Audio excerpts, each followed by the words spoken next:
घुमंतू जातियों में कलंदर, मसेर, भेरूपिया और पेपिट शो करने वाले मनोरंजन का काम करते थे।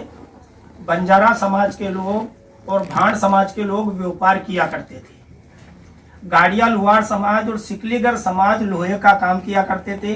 जो गाड़िया लुहार तो महाराणा प्रताप से भी जुड़ा हुआ है। उन्होंने प्रतिज्ञा की थी कि जब तक हमारा ये किला आज़ाद नहीं होता हम एक जगह नहीं रहेंगे और लोहे के हथियार बनाएंगे और हमारे इसको आज़ाद कराएंगे। कुछ भाट समाज होता है, हिंदू में भाट, मुस्लिमों में मीरासी, वो बाप दादा का इतिहास लिखा करते थे। भाई चौधरी चरण सिंह का बाप कौन था और उसका बाप कौन था और उसका दादा कौन था, उसका बेटा कब हुआ, कब मरा, कब जमीन का बंटवारा हुआ, वो इस तरह से इतिहास लिखने का काम करते थे। गायकी के अंदर मीरासी समाज का जो काम है वो गायकी का काम था। इस तरह से पूरे भारत के अंदर व्यापार से लेके, मनोरंजन से लेके, दवा का काम, जो नाड़ी वेद का काम होता है वो पारदी और सिंगीवाल समाज जो सिंगी लगाकर इलाज करते थे, जोंक से भी करते थे। जो पानी में एक जीव होता है जोंक, जो बदन में चिढ़ जाती है तो वो ब्लेड को पीता है, उससे भी इलाज किया करते थे। तो उस टाइम पे ये देश की जरूरत थी और देश के लिए बहुत उपयोगी था घुमंतू समाज। उस टाइम पे अंग्रेजों ने जब एक कानून बनाया और ये जातियों ने जब उनका कहना नहीं माना, उनकी गुलामी स्वीकार नहीं की और उनसे लड़ने लगे तो जन्मजात चोर घोषित कर दिया। उसका ये असर हुआ कि कहीं भी डेरा तंबू लगाए, अगर चोर का लेबल लग जाएगा तो हर आदमी उसको शक की नजर से देखेगा। तो वो डेरा तंबू भी गांव के पास नहीं लगाते थे, जंगल में लगाते थे और किसी का अनाज चुरा लिया, कभी मतलब फसल चुरा ली, किसी की मुर्गी चुरा ली और गांव में लोग उनको आने नहीं देते थे, नदी नालों का वो पानी पीते थे। ये कंजर सांसी और मोगिया वागरिया और ये जाति के लोगों के ऊपर इस तरह का प्रतिबंध लगा था। उसके बाद में जब सरकार बनी तो घुमंतू समाज तो इतना पीछे था कि देश तो 1947 में आज़ाद हो गया, लेकिन हमारे लोग थाने में हाजिरी देने के लिए जाया करते थे और वो समझते थे कि अभी भी हम जन्मजात चोर हैं तो हमें थाने में हाजिरी देना पड़ेगा।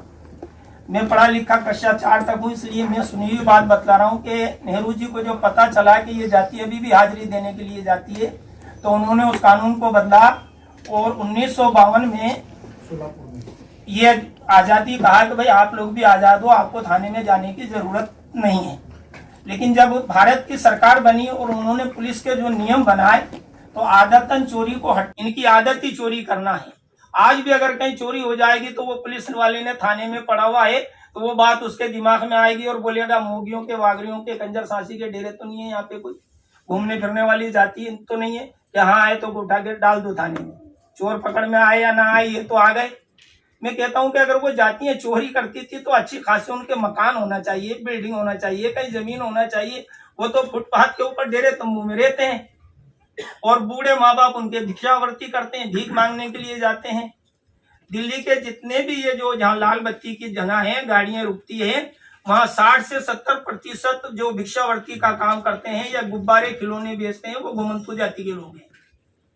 जो कट्टा उठाकर और जगह जगह प्लास्टिक चुनने का काम करते हैं उसमें से 50 से 60% घुमंतू जाति के लोग हैं।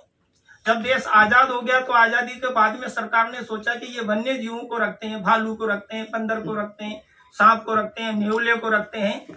तो सरकार ने 1972 में वन्य जीव संरक्षण बना दिया। ऐसा ये जानवरों को भी जीने का अधिकार है और आप इनको रखोगे नहीं और हमारे जो पेशा था खानदानी उसके ऊपर बैन लगा दिया। अब हम अपना काम धंधा करने की वजह से एक गांव से दूसरे गांव, दूसरे गांव से तीसरे गांव, तीसरे गांव से चौथे गांव, एक राज्य से दूसरे राज्य में घूम फिर कर अपना धंधा करते थे। तो हमारे पास में दुनिया का कोई नॉलेज नहीं, हमारे पास में खेती की कोई जमीन नहीं, हमारे पास में पढ़ाई नहीं, लिखाई नहीं, अपना खेल तमाशा किया, अपना काम किया, अपने डेरे तंबू में आ गए। वैसे अपने पेट की हक की लड़ाई लड़ने के लिए घुमंतू जाति का समाज का आदमी बहुत कठिन परिश्रम करने वाला है, मेहनती है, होशियार है, चालाक है। मैं हैदराबाद गया, मेरे को वहाँ भालू का ताबीज बेचना था, वहाँ हिंदी में नहीं समझते हैं। मैंने किसी से पूछा भाई ये भालू के बाल, दांत, नाखून और इसका ताबीज बना के बेचते हैं तो इसको कैसे बोलना है?